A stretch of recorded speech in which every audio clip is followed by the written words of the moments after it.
ठुकराठो में अवां खे ख़बर ॾींदा हलूं। सजाद हुसैन मंगी जी रिपोर्ट मुताबिक़ ठुकराठो वेझो गैर मयारी ज़रई दवा के इस्तेमाल सबब हारिन जो फसल सड़ी वो, लखें रुपयन जो नुकसान। हारिन जो सनगिरो कंपनी खिलाफ एहतजाज, नुकसान के अज़ाले जो मुतालबो। ठुकराठो वेझो गोठ सावण सोडड़ो में गैर मयारी ज़रई दवा सनगिरो के इस्तेमाल सबब मिसकिन हारिन जो 3 एकड़ कणक जो फसल सड़ी वो, जै सबब हारिन के लखें रुपयन जो नुकसान थियो है। गोठ सावण सोडड़ो में हारिन करम सोडो, महबूब अली, आसिफ अली, राबेल सोडो और बेन सनगिरो कंपनी इंतजामिया खिलाफ एहतजाज किया।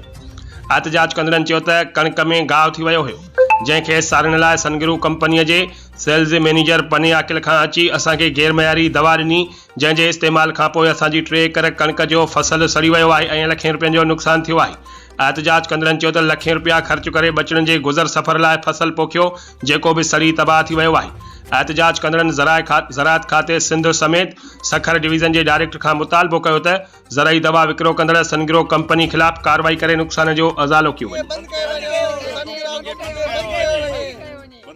3 एकड़ के हेड नहीं है दवा आए जावेद कलवड़ो साहब अपने जो उन्हीं डरायो या ॾिसी भी वियो आ, चेक करे मुंह कोन कयो त ज़मीन 3 एकड़ सड़ी पे 1.5 एकड़ जी ॾिनी असांखे। इन असांखे 1.5 एकड़ जी ज़मीन जी करे ॾिनी हुई, असां 3 एकड़नि ते हलाई आहे ये दवा। तभी भी सड़ी तभी भी माना जे ॾिसो था हालात इन ज़मीन जी, असांजी अगर असां 3 ते हलायूं त पोइ वञा छा असर थिया।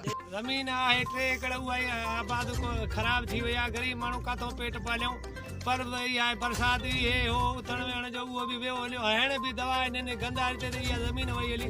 3 एकड़ नंढा बचारा त काॾे वेंदा गरीब माण्हू, इन्ही जे करे असांजो इहो तव्हां कयो हिम्मत मदद कयो, इंसाफ़ कयो गरीब माण्हू जी।